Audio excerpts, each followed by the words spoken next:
Assalamu alaikum, students. Welcome in the class of environmental chemistry, and today we are going to discuss the use of gas chromatography in environmental analysis. कुछ restrictions हैं actually gas chromatography use करने की. So we will discuss actually, but this technique is very beneficial.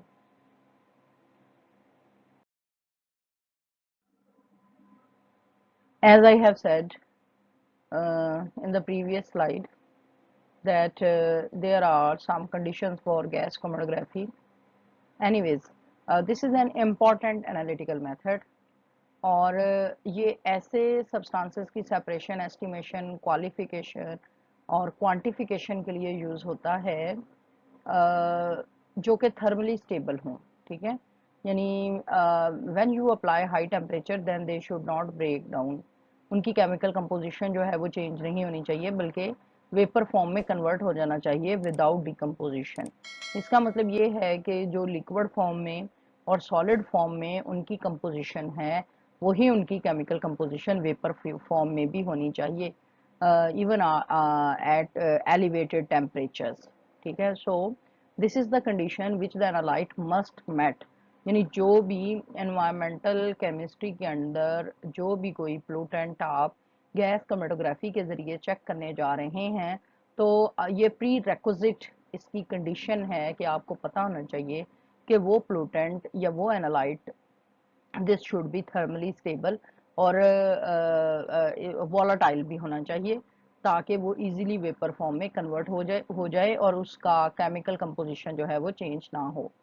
This technique was developed by AGP Martin and RLM Singh in 1941, and they got Nobel Prize in 1952 for this development. Gas chromatography actually is a unique form of general chromatography in which mobile phase is gas, as the name indicates. One of the phase must be gas, so it is the mobile phase which is gas, and the stationary phase it may be either solid or liquid. Stationary phase जो है वो solid या liquid हो सकती है. In this technique, sample is vaporized, injected and eluted with gas. यानी इसमें हम क्या करते हैं कि सैंपल बेशक लिक्विड फॉर्म में हो या सॉलिड फॉर्म में हो उसको वेपराइज किया जाएगा, इंजेक्ट किया जाएगा सैंपल सेल के अंदर, कॉलम के अंदर उसको इंजेक्ट किया जाएगा और फिर उसको इल्यूट किया जाएगा with the help of gas. तो जो इल्यूवेंट है यहाँ पर वो गैस फेज है यानी मोबाइल फेज. ठीक है. Gas chromatography is specially employed for separation of gases, volatile liquids and solids in gaseous form. तो गैस क्रोमेटोग्राफी को हम यूज कर सकते हैं गैसेस की सेपरेशन के लिए, वॉलाटाइल लिक्विड के लिए और वो वाले सॉलिड्स जो कि गैसियस फॉर्म में जिनको हम कन्वर्ट कर सकते हैं. ठीक है. एक तो जाहिर है गैसेस का कोई एटमॉस्फेरिक सैंपल है उसको हम सेपरेट कर सकते हैं या फिर वॉलाटाइल लिक्विड्स हैं उनको हम सेपरेट कर सकते हैं, लेकिन first they should be converted into vapour form. इस तरह सॉलिड्स, डिफरेंट सॉलिड सॉल्यूशंस में से सॉलिड को सेपरेट कर सकते हैं बट अगेन हम इनको गैसियस फॉर्म में पहले कन्वर्ट करेंगे. Okay, this technique has advantage in sensitivity, speed, accuracy, and versatility with other general methods used for analysis. Because separation occur in gas phase, liquid and solid sample must first vaporized, as I have already mentioned. This represents the main constraint of technique. Compounds that are analyzed by GC have to be thermostable and sufficiently volatile. तो ये MCQs के लिहाज से बहुत important point है कि gas chromatography को आप सिर्फ उन्हीं सब्सटेंसेस की एस्टिमेशन, क्वांटिफिकेशन के लिए यूज़ कर सकते हैं विच आर थर्मली स्टेबल, जो कि थर्मली स्टेबल हों, or as I have said in the first point that they should be vaporized, that is easily, that is they should be volatile. Usually the stationary phase used in gas chromatography are liquid, यानी आम तौर पे gas chromatography में stationary phase liquid होती है और rarely solids जो हैं वो स्टेशनरी फेज के तौर पर यूज किए जाते हैं. तो इस बेस पे कि स्टेशनरी फेज जो है वो लिक्विड है या सॉलिड है गैस क्रोमेटोग्राफी को फर्दर दो हिस्सों में डिवाइड किया जाता है। So, types of gas chromatography. There are two types of gas chromatography which is called as gas solid chromatography and gas liquid chromatography. ठीक है, अब जो gas solid chromatography है, GSC is based upon solid stationary phase in which process involve adsorption. तो ये बात आप हमेशा जहन में रखें कि जहाँ पर स्टेशनरी फेज सॉलिड है वहां पर जो एड्जॉर्प्शन का फिनोमेना है, और सॉरी, जो सेपरेशन का फिनोमेना है वो एड्जॉर्प्शन पे डिपेंड करेगा। यानी एनालाइट के कंपोनेंट्स जो हैं अपने आप को एड्जॉर्ब करेंगे between the stationary phase and the mobile phase. तो ऐसे फिनोमेना को हम बोलेंगे एड्जॉर्प्शन। तो ये आपसे वाइवा वाइज में भी पूछा जाता है और इसके अलावा एमसीक्यूज में भी पूछा जा सकता है कि जो जीएससी है उसका मैकेनिज्म, उसका फिनोमेना एड्जॉर्प्शन है या एब्जॉर्प्शन है। तो जहां पर भी, फिर मैं रिपीट करती हूँ, स्टेशनरी फेज सॉलिड होती है वहां पर जो फिनोमेना होता है separation phenomena, this is adsorption. अब जीएससी में क्या होता है कि कॉलम को पैक किया जाता है with an adsorbent and the components of sample distribute themselves between gas phase and the adsorbed phase that is on the surface of the solids। ठीक है, तो अब इसमें जाहिर है चूंकि जीएससी जो है गैस सॉलिड क्रोमेटोग्राफी में एक तो जाहिर है जो मोबाइल फेज है वो तो गैस ही होनी है, वेदर इट इज जीएलसी और जीएससी। तो solid phase, sorry, stationary phase gas solid में सॉलिड होगी और उसमें हम कॉलम को पैक करेंगे एक सॉलिड एड्जॉर्बेंट से, और जो कंपोनेंट्स होंगे सैंपल के दे विल डिस्ट्रीब्यूट देमसेल्फ। ठीक है, अब इसके लिए हम वर्ड यूज करेंगे डिस्ट्रीब्यूशन का, जहां पर हम एड्जॉर्प्शन की बात करेंगे। तो components of sample they will distribute themselves between gas phase and the adsorbed phase. ठीक है, that is on the surface of the solids. However, GSC can be used at higher temperatures due to limitations of volatility and instability of liquid coatings at high temperatures। तो अब ये एक GSC का benefit है। ठीक है, क्योंकि ज़ाहिर है सॉलिड जो स्टेशनरी फेज होगी वो हाई टेम्परेचर्स को रेजिस्ट कर सकेगी बनिस्बत लिक्विड स्टेशनरी फेज के। ठीक है, तो ये तो एक जनरल सी बात है। तो ये जीएससी की का बेनिफिट है, ये इसका एडवांटेज है कि स्टेशनरी फेज की स्टेबिलिटी एट हाई टेम्परेचर की वजह से इसे हाई टेम्परेचर्स पर यूज किया जा सकता है बनिस्बत जीएलसी के। GSC is most often used for analysis of gases having no active functional groups which interact with the adsorbent surface।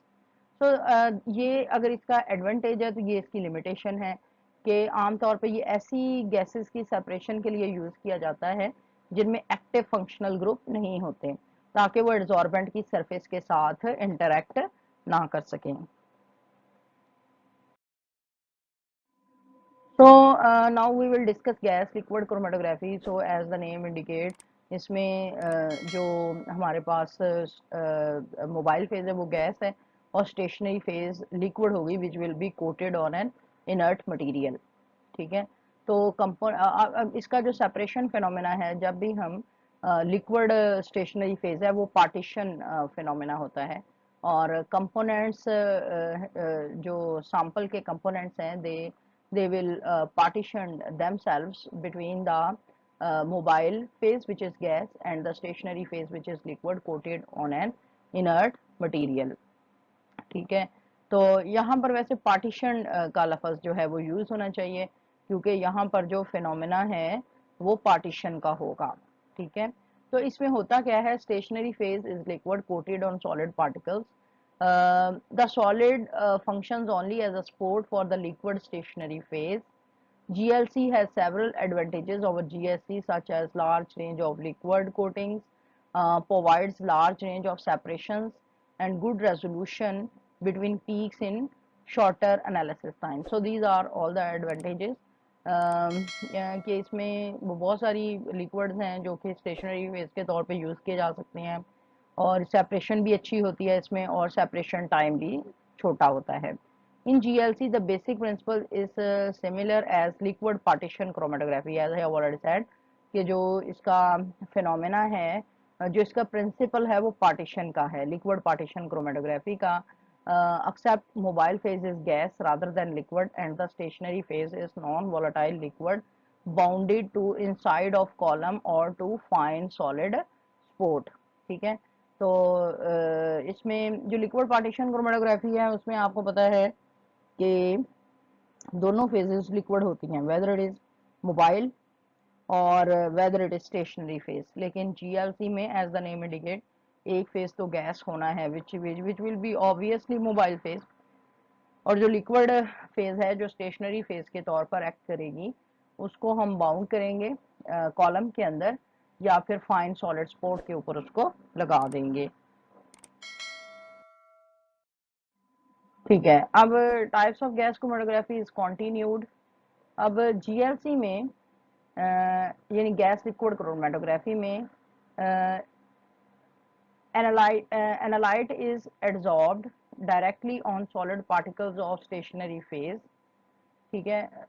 The carrier gas coming from gas cylinder passes through flow regular entering into sample injector. ठीक है. अब ये चीजें आपको अगली slide पे ज्यादा अच्छे तरीके से समझ आ जाएंगी. ठीक है. This is actually how GLC works. The sample is converted into vapor state and inject through silicone rubber septum, enters a carries gas, usually gas stream. These vapors are forced through separation tube called column by carrier gas, usually inert gas like helium. So this is also important. यानी ये देखें यहाँ पर इन्होंने जो career gas use होती है वो भी बता दी है. जो हम गैस यूज करते हैं वो नॉर्मली हीलियम होती है. So analysis by gas chromatography is quite expensive as well because this gas is not so cheap. ये इतनी सस्ती नहीं होती. अब इसमें हम क्या करेंगे कि जो सॉलिड पार्टिकल के ऊपर यहाँ पर एनालाइट आना चाहिए. This is not analyse, this is analyte. Be careful. ANALY. This is here it is T. Let me correct it. मैं इसको करेक्ट कर देती हूँ. सो जस्ट इस Z की जगह हम यहाँ पर T कर देते हैं.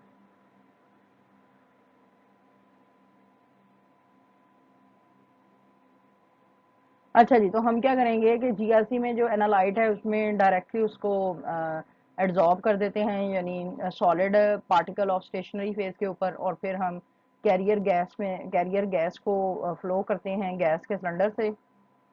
ठीक है. और इससे पहले ये जो सॉलिड एनालाइट है, अगर तो एनालाइट गैशियस फॉर्म में है फिर तो ठीक है, अदरवाइज हमें पहले इसको गैशियस फॉर्म में कन्वर्ट करना पड़ेगा अगर एनालाइट लिक्विड या सॉलिड फॉर्म में है.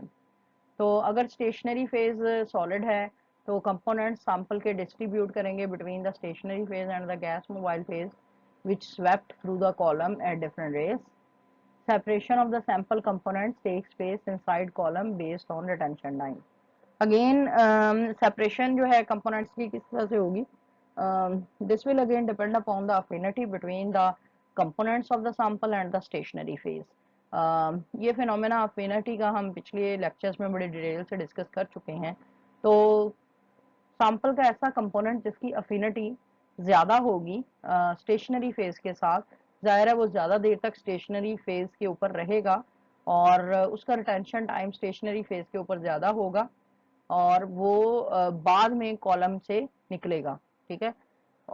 यानी जो इल्यूवेंट गैस है वो उसको अपने साथ आखिर पे लेके आएगी, जबकि ऐसे कंपोनेंट जिनकी अफिनिटी कॉलम के साथ या स्टेशनरी फेज के साथ कम होगी उनका रिटेंशन टाइम भी कम होगा और वो पहले आ जाएंगे. तो इस तरह रिटेंशन टाइम के बेस पर डिफरेंट कंपोनेंट्स की सेपरेशन हो जाएगी. अच्छा. The detector measure the quantity of the component in carrier gas that passes through it, whose response is fed into the detector, recorder, where chromatographic peaks are recorded as function of time and chromatogram is obtained. अब क्या होगा कि ज़ाहिर है gas जो है वो continuously flow करेगी. ठीक है. और उसके अंदर जितने भी कंपोनेंट्स होंगे बाहर आते हुए वो डिटेक्टर के ऊपर अपना रिस्पॉन्स फीड करवाएंगे और डिटेक्टर जो है वो क्रोमेटोग्राम की सूरत में फिर आपको रिजल्ट दे देगा। So this is a very simple flow sheet diagram of gas chromatography. You can see this is the carrier gas cylinder और ये गैस फ्लो रेगुलेटर है और ये कॉलम है, right. So you can see that this column is in coil form. ये coil की form में है ताकि इसकी पाथ लेंथ जो है काफ़ी ज़्यादा हो जाए और इस कॉलम के अंदर आप लिक्विड स्टेशनरी फेज भर सकते हैं और ऐसे ही या फिर उसको सॉलिड स्पोर्ट के ऊपर जो है वो एड्जॉर्ब किया जा सकता है। या फिर क्या है कि अगर आपने सॉलिड स्टेशनरी फेज लेनी है तो जाहिर है इस कॉलम को फिर आप सॉलिड स्टेशनरी फेज से सिंपली फिल कर देंगे। This is the sample injector port, ठीक है। तो जैसा कि हमने पिछले स्लाइड पे पढ़ा कि सैंपल जो है डायरेक्टली एब्जॉर्ब कर दिया जाता है whether on the solid stationary phase और on the liquid stationary phase के ऊपर डाल दिया जाता है। अब यहाँ से गैस इसके अंदर से गुजरती है and based upon the retention time of the components of sample samples जो है वो सेपरेट हो जाते हैं। तो यहाँ से गैस जो है वो निकलती है अपने साथ कंपोनेंट्स को लेके based upon their affinity with the mobile phase और द स्टेशनरी फेज। और जो कंपोनेंट्स जाहिर है पहले आएंगे उनकी अफिनिटी मतलब गैस फेज के साथ ज़्यादा होगी तो डिटेक्टर जो है उनको रिकॉर्ड करेगा और ये कंप्यूटर डेटा एनालिसिस के थ्रू से ये आपको पीक्स की फॉर्म में इसका रिजल्ट मिल जाएगा और जो फिर वेस्ट गैसेस हैं वो यहाँ से बाहर निकल जाएंगी। ये भी यही कुछ है। So this was about gas chromatography. Hope you have understood this lecture. Thank you very much for watching this video. If you have enjoyed and understood it, please subscribe, like and share. Thank you very much.